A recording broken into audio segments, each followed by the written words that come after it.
D'abord Normand, le directeur de la collection Écart, qui m'a accueilli avec tellement de confiance et de complicité.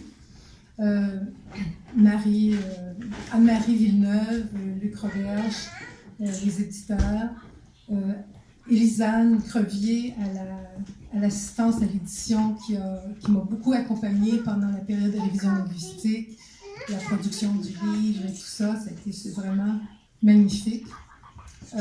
Marie Lanier qui s'est occupée de la distribution en librairie dans la région montréalaise et évidemment Mireille Bertrand, ma relationniste au cœur d'or. Merci. Alors merci à tout le monde pour votre gentillesse et j'aime beaucoup que sur votre site web vous dites que vous voulez que les auteurs travaillent dans le plaisir. Ça a été mon expérience et je vous en remercie beaucoup. Je voudrais aussi remercier mon compagnon, le poète Claude Beausoleil, pour son soutien au quotidien pendant les 6 années d'écriture de ce livre. C'est quelque chose. Et je voudrais... Alors, c'est un livre qui est dédié à la mémoire d'Évangeline Larose et de Normand Villemer et à leurs 9 arrière-petits-enfants. Et on a le bonheur, j'ai le grand bonheur aujourd'hui d'en avoir 2 parmi nous. Et un autre qui est un plus virtuel, mais qui est pris avec sa maman dans le trafic, qui va naître dans quelques mois. Ils sont pris dans le trafic, alors là, on va sûrement les voir tantôt. Alors, je voudrais saluer la présence de Mégane, qui a 6 ans et demi, et de Loïc, qui a presque 3 ans et qui vient de reconnaître son nom. Et ce sont les enfants de ma nièce Stéphanie et de son conjoint Mathieu. Et Stéphanie est la fille de mon frère Jacques et de Sylvie, qui sont ici aussi. Alors, merci d'être là, ça fait vraiment plaisir. En exergue au roman, aux Roses des Temps, il y a une citation de Gaston Miron qui dit « Dans cet univers à la grande promesse de Sphinx ». C'est un roman qui voyage beaucoup dans l'espace. Alors, ça se passe en Égypte, comme vous devinez sans doute, avec la couverture, en partie. Ça se passe à Paris, à Tadoussac, à Montréal, dans les Laurentides, mais aussi dans des mondes virtuels. Et je vais maintenant vous lire quelques extraits du livre. On prend une petite gorgée d'eau avant, parce que j'ai l'impression que j'ai comme un petit chat dans la gorge. Alors, ce sera une brève lecture. Avec lumière, cette fois-ci. Cette histoire commence dans une échelle. Un rayon de soleil tranche la pénombre quelque part au Québec vers le milieu du 20e siècle. La petite fille dans l'échelle n'a pas encore 3 ans. Elle est enchâssée dans le temps et voyage dans l'éternité, scribe intemporel du côté hiéroglyphe de ce qu'on appelle le réel. Elle tremble. Un tremblement de fond qui secoue tout son être. Elle voit jusque dans les profondeurs insondables du temps. Dans sa robe du dimanche et ses belles bottines blanches, la petite vacille. Il y a, en haut de l'échelle, une voix qui l'appelle. C'est la voix du réel, une voix qui scellera son destin. Il était écrit qu'il y aurait cette échelle chromatique et ce frisson d'essence qui ferait d'elle une clairaudiente, comme sa mère, sa grand-mère et son arrière-grand-mère avant elle. Il était écrit dans la maison des rêves des Premières Nations de ce territoire qu'elle entrerait un jour dans la maison de Mika de la paix. Elle en ferait un livre sphinx, comme ce lion de feu tapi dans le désert, protégeant les cités souterraines d'humanité disparue. Depuis le début de la Nouvelle-France, 2 versions de la réalité se croisent et s'entrecroisent sur ce territoire d'Amérique.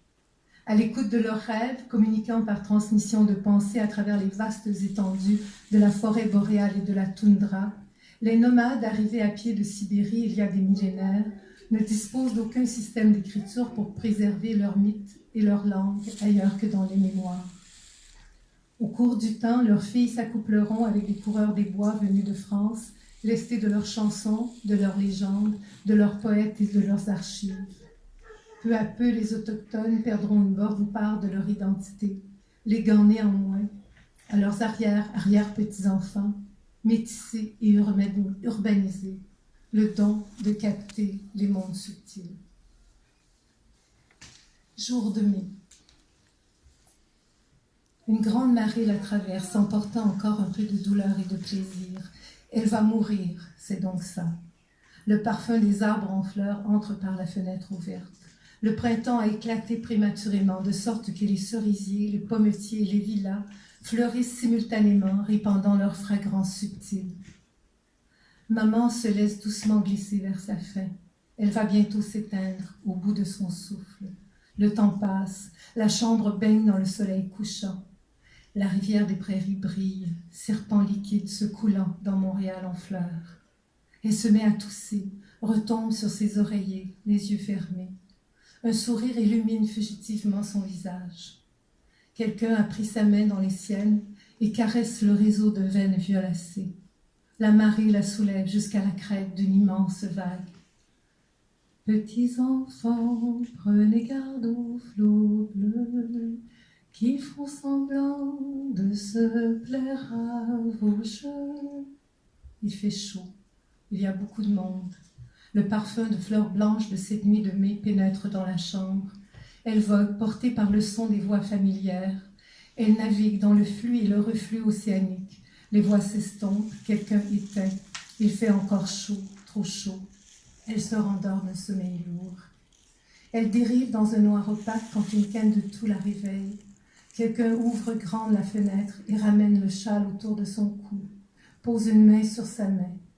L'air frais transporte les effluves du printemps et de la rivière. Une déferlante de joie la submerge alors, complètement inattendue.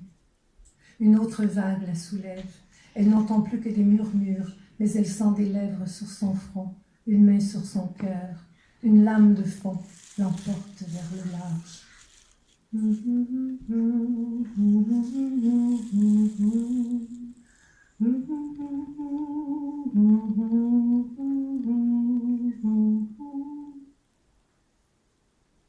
Une libellule. La brise soulève la chevelure de Viviane dans l'écran de sa tablette électronique. Le parasol s'y reflète aussi, roue découpée en rayons, comme ce roman en fractal narratif qu'elle est en train d'écrire. Une libellule se pose devant elle. Elle la contemple en se demandant de quel message crypté l'insecte est peut-être chargé. L'ombre d'un oiseau traverse l'écran de sa tablette, émissaire magique des autres mondes qui transparaissent parallèles à celui-ci.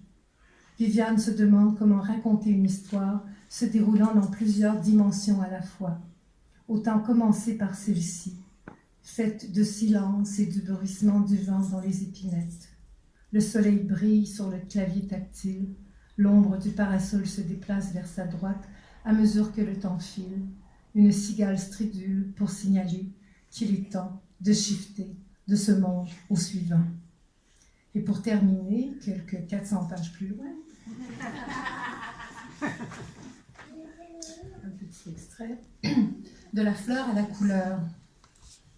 Après sa séance de signature au marché de la poésie, place Saint-Sulpice à Paris, Viviane est attirée au stand des éditions des femmes par 3 fémènes couronnées de fleurs à la mode des jeunes filles ukrainiennes. Elles sont là pour signer leur manifeste. Viviane s'empresse de s'en procurer un exemplaire que Sophia, Mathilde et Pauline lui dédicacent avec plaisir. Quand elle demande la permission de les photographier, les 3 femmes prennent aussitôt la pose, poing brandi, l'air sévère. Au moment où elle raconte la scène à son éditeur de poésie un peu plus tard, celui-ci ne peut s'empêcher de lui demander goguenard, est-ce qu'elles étaient seins nus? Mais non, évidemment, elles n'étaient pas seins nus au marché de la poésie. C'est seulement en lisant le manifeste que Viviane comprendra leur absence de sourire. Nous apparaissons seins nus dans un but politique. Nous ne sourions pas, nous clamons haut et fort nos revendications. Notre but n'est pas de séduire nos ennemis, mais de leur faire face et de les désarmer. Le poing levé, la tête haute et le corps droit, nous avançons avec détermination. Le lendemain, Nanouk, la chamane parisienne rencontrée dans un cercle de tambours à Val-David et avec laquelle elle a noué des liens d'amitié, passe voir Viviane au stand et lui offre un lotus d'un rose très pâle, trop lourd, hélas, pour qu'elle le mette dans sa chevelure. De la fleur à la couleur, la rose des temps tourne dans l'espace, matrice du féminin sacré, qui teinte de rose l'algorithme du temps.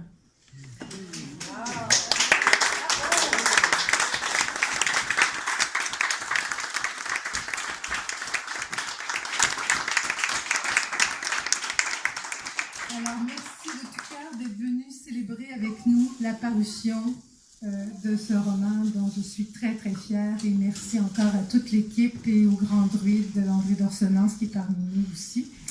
Et c'était vraiment une aventure de grand plaisir que de travailler avec l'équipe de druide. Alors, je vous remercie beaucoup. Bon lancement.